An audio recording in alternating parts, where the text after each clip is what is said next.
وعن سفیان بن عبد اللہ الثقفی قال قلت یا رسول اللہ قل لی فی الاسلام قولا لا اسأل عنہ احدا بعدک وفی روایت غیرک قال قل آمنت باللہ ثم استقم او کما قال رسول اللہ صلی اللہ علیہ وسلم رواہ مسلم۔ یہ مسلم شریف کی حدیث ہے۔ حضرت سفیان بن عبداللہ الثقفی یہ طائف کے رہنے والے تھے، بہت بڑا بنو ثقیف بہت بڑا قبیلہ ہے، اس کے معزز افراد میں سے تھے، اور حضرت عمر رضی اللہ عنہ کے عہد خلافت میں طائف کے گورنر بھی رہے، دارالخلافہ کی طرف سے بہت عظیم انسان تھے۔ وہ فرماتے ہیں میں نے عرض کی یا رسول اللہ صلی اللہ علیہ وسلم کیا خوش نصیب لوگ تھے،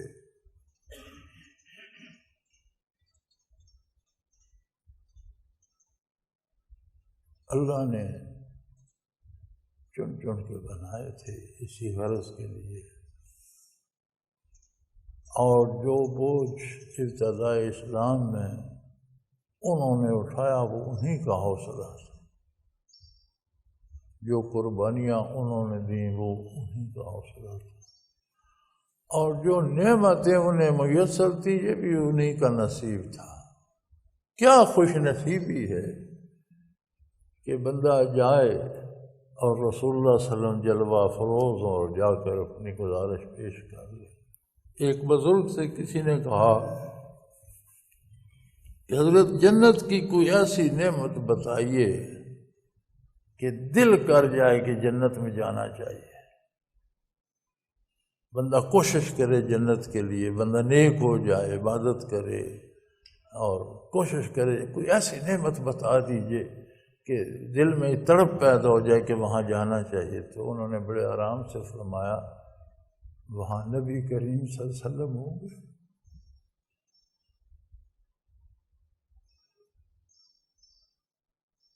بہت بڑی نعمت یہ ہوگی کہ وہاں حضور جلوہ کرم ہوں گے، جنتی آپ کی خدمت میں آیا جایا کریں۔ یہ کیا لوگ تھے، انہیں اس عالم میں یہ جنت نصیب تھی، جنت کی یہ نعمت انہیں اس دار دنیا میں نصیب تھی۔ وہ فرماتے ہیں میں نے عرض کی یا رسول اللہ صلی اللہ علیہ وسلم قل لی فی الاسلام قولا لا اسأل عنہ احدا بعدک وفی روایت غیرک، مجھے اسلام میں کوئی ایسی بات بتا دیجئے جس کے بعد مجھے آپ کے بعد کسی دوسرے سے پوچھنے کی ضرورت نہ رہے۔ ایک روایت میں ہے کہ آپ کے علاوہ کسی اور سے پھر پوچھنا نہ پڑے۔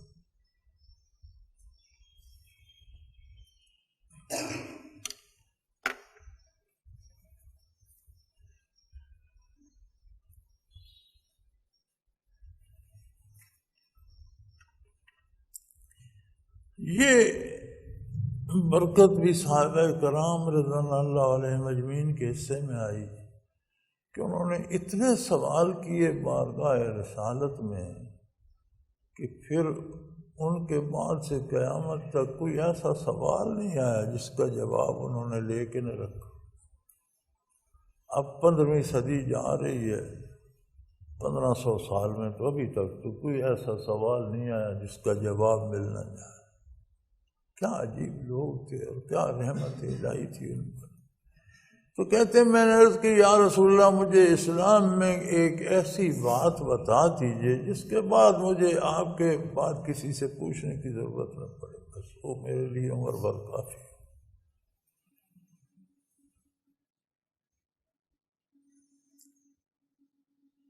فرمایا قال قل آمنت باللہ ثم استقم، آپ صلی اللہ علیہ وسلم نے فرمایا کہو میں اللہ پر ایمان لایا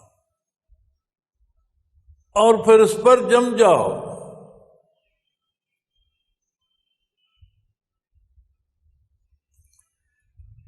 اللہ کو مان لینا اور اس پر جم جانا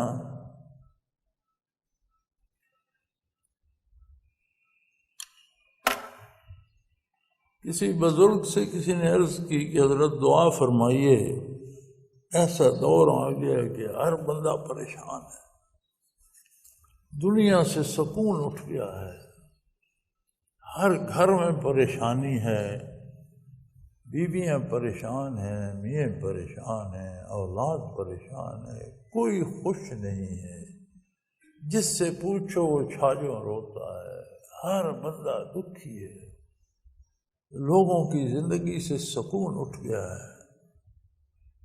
انہوں نے فرمایا بات تو معمولی ہے، کوئی بڑی بات نہیں ہے۔ حضرت بات معمولی ہے، ساری دنیا پریشان ہے اور آپ کہتے ہیں بات معمول۔ فرمایا چھوٹی سی بات ہے، کیا؟ فرمایا یہ اللہ کے فیصلوں سے اختلاف کرتے ہیں اس لیے پریشان۔ یہ اللہ کو اللہ مان لیں، پریشانی ختم۔ اللہ کو اللہ مان لینے سے مراد یہ ہے کہ میرا رب بھی وہی ہے، مالک بھی وہی ہے، صحت دی ہے تو اس کی عطا ہے، بیماری بھیج دی ہے تو اس کا فیصلہ ہے، امارت دے دی ہے تو اس کا انعام ہے، غربت اور مفت سے بھیج دی ہے تو اس کا فیصلہ ہے۔ فرمایا کہ اللہ کی مان لیں، اللہ سے اختلاف نہ کریں تو پریشانی کس بات کی؟ ساری پریشانی ایک بات میں ہے کہ یہ اللہ کے فیصلوں کو تسلیم نہیں کرتے، اختلاف کرتے ہیں، تو ان کے اختلاف سے اللہ کے فیصلوں پہ تو اثر کو نہیں پڑتا، لہذا پریشانی نہیں کو ہونا پڑتا ہے، پریشان ہی رہیں گے۔ اور غالباً انہوں نے اسی حدیث کی تشریح کر دی جو حضور کا ارشاد ہے کہ کہو اللہ کو مان، اللہ پر ایمان لائے ہوں، فاستقم، پھر اس پر جم جا۔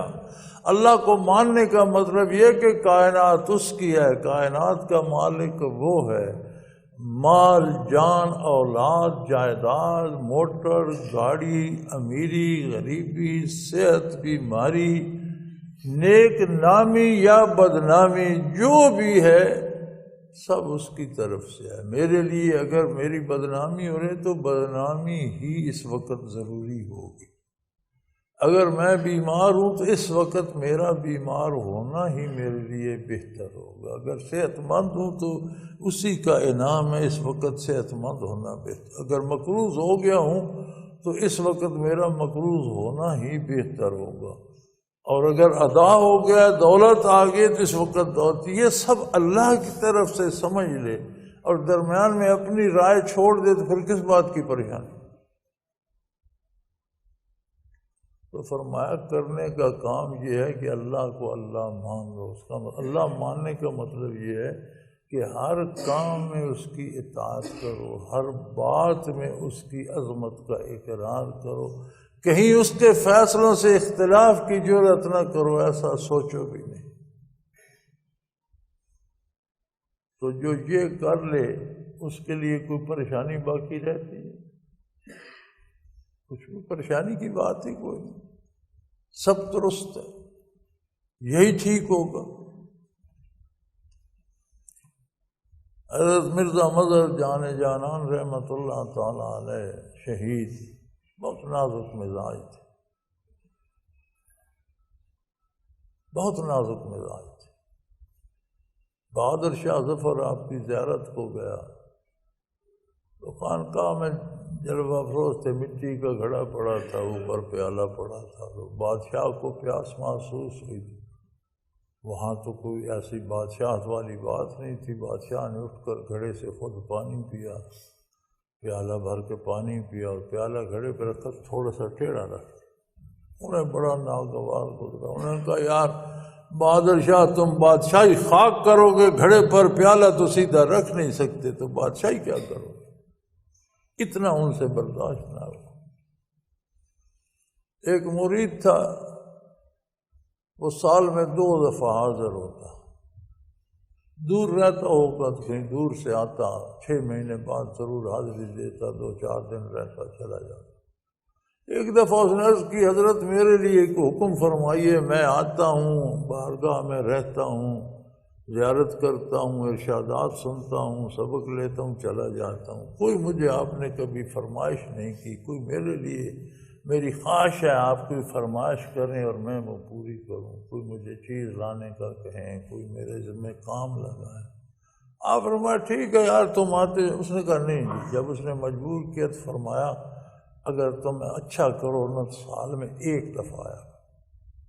اس نے کہا حضرت میں پہلے بڑی مشکل سے 2 دفعہ آتا ہوں، تو آپ نے اس میں سے میرا تو میرا آپ نے پابندی لگا کر سال کا فاصلہ کر دیا، تو اس کی وجہ کیا ہے؟ فرمایا تم اتنا بے تحاشا کھاتے ہو کہ تمہیں کھاتا دیکھ کر میرا پیٹ خراب ہو جاتا ہے، تم چلے جاتے ہو میرا پیٹ کئی دن خراب رہتا ہے، تو تم سال میں 1 دفعہ ہوگے تو میں 1 دفعہ بیمار ہوں گا، تم مجھے سال میں 2 دفعہ دیا۔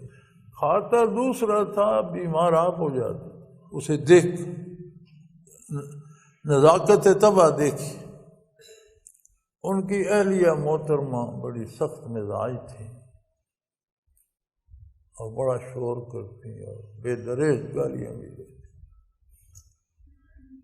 تو کوئی کابلی پٹھان مرید آیا ہوا تھا، اسے کوئی چیز لینے، مردانے میں بیٹھے تھے، زنانے میں بھیجا جاؤ گھر سے فلاں چیز لے آؤ۔ اس نے دروازہ کھٹکھٹایا، اندر سے پوچھا گیا کون ہے؟ میں فلاں ہوں، حضرت نے فلاں چیز منگوائی۔ اس نے کہا تیری ایسی تیسی، تیرے حضرت کی بھی ایسی تیسی، دم تو لینے نہیں دیتے ہو، بیٹھنے دیتے، یہاں نکمے بیٹھے ہیں تمہاری فرمائشیں پوری کرتے رہیں، یہ مشہور ہوا۔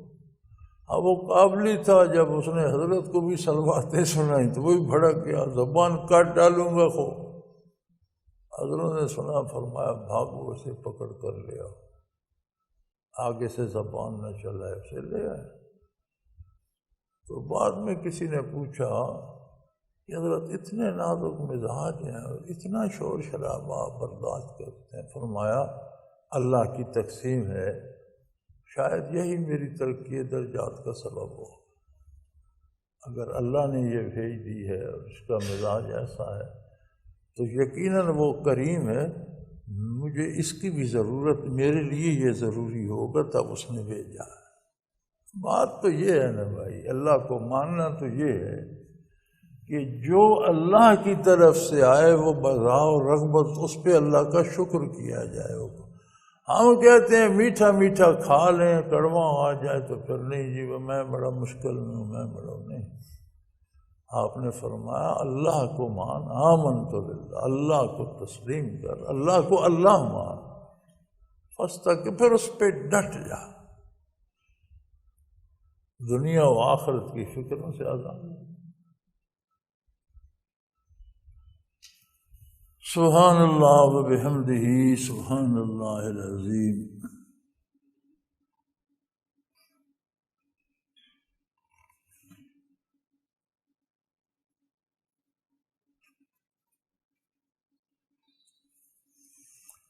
وعن طلحة بن عبید رضی اللہ تعالی عنہما عبید اللہ قال جاء رجل الى رسول اللہ صلی اللہ علیہ وسلم من اہل نجد تأثر الراس نسمع مدی صوته ولا نفقه ما يقول۔ حضرت طلحہ بن عبید اللہ رضی اللہ عنہ فرماتے ہیں رسول اللہ صلی اللہ علیہ وسلم کے پاس ایک شخص آیا نجد میں سے، اہل نجد میں سے، اس کے بال پریشان تھے اور بنبناہٹ سی انداز میں وہ بات کر رہا تھا، ہمیں وہ بنبناہٹ سنائی دیتی تھی، اس کے الفاظ سمجھ نہیں آتے تھے۔ حتیٰ دنا من رسول اللہ صلی اللہ علیہ وسلم، حتیٰ کہ وہ حضور اکرم صلی اللہ علیہ وسلم کے قریب ہو گیا۔ وَهُوَ يَسْأَلُ عَنِ الْإِسْلَامِ، اور اس نے اسلام کے بارے بارگاہ رسالت پناہی میں سوال عرض کیا۔ فقال رسول اللہ علیہ وسلم خمس صلاۃ فی اليوم واللیلہ اس نے اسلام کے بارے پوچھا تو حضور اکرم صلی اللہ علیہ وسلم نے فرمایا دن اور رات میں 5 نمازیں۔ پہلی بات اسلام کی، اسلام میں داخلہ، مسلمان کی پہلی نشانی رات اور دن میں 5 نمازیں۔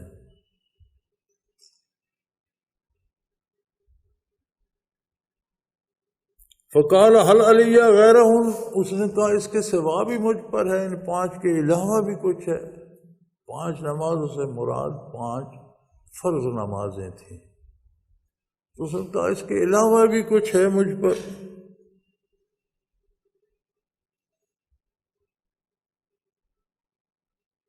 فقال لا الا ان تطوع،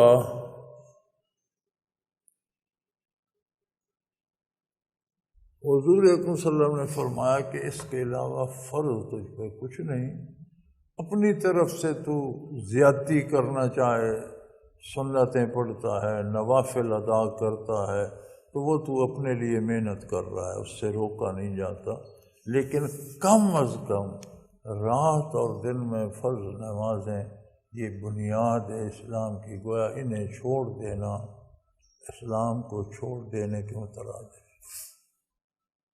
پہلی بات، بنیادی بات، رات اور دن میں 5 نمازیں، اور اس پر تو زیادتی کرتا ہے تو وہ تیری نوافل ہیں، تیری ہمت ہے، تو سنتیں ادا کرتا ہے، پھر تو ساری رات نوافل پڑھتا ہے، تو تیری ہمت ہے جتنا کما سکتا ہے، لیکن یہ مجبوری ہے، اس کے بغیر مسلمان کی شناخت نہیں ہے، اسلام کی بنیاد ہے۔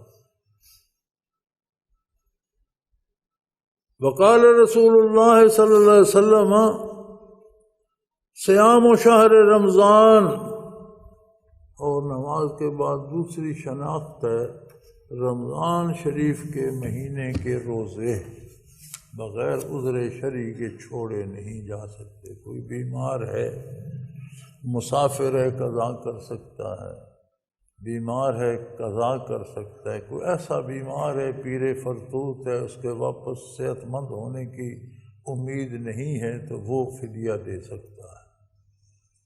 وہ ہر صورت ادا کرنے ہیں، خواہ فدیے کی صورت میں، خواہ قضا کی صورت میں، اور قضا سے بھی قرآن کریم مشورہ دیتا ہے، جہاں قضا کی اور فدیے کی اجازت وہاں فرماتے ہیں ان تصوموا خیر لکم، اگر تم سفر میں یا بیماری میں روزہ رکھنے کی اہلیت رکھتے ہو تو روزہ رکھنا بہرحال بہتر ہے، کیونکہ رمضان کی قضا پھر رمضان میں نہیں ہوتی، غیر رمضان میں ہوتی ہے۔ رمضان جب آتا ہے تو اس کے اپنے روزے فرض ہو جاتے ہیں، تو رمضان میں روزہ رکھنے کا اپنا ثواب ہے، اپنا درجات ہیں، اپنا مزہ ہے، اپنی روحانی کیفیات ہیں۔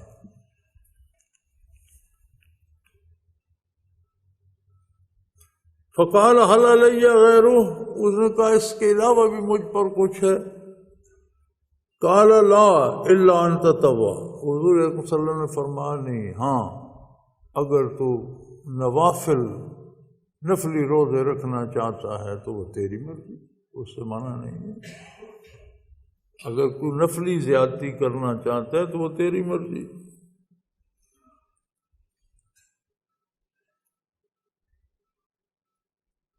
قال ذکر له رسول اللہ صلی اللہ علیہ وسلم الزکوٰۃ، پھر حضور اکرم صلی اللہ علیہ وسلم نے اسے زکوٰۃ کا بیان فرمایا کہ پھر رمضان کے بعد مال پر زکوٰۃ فرض ہے۔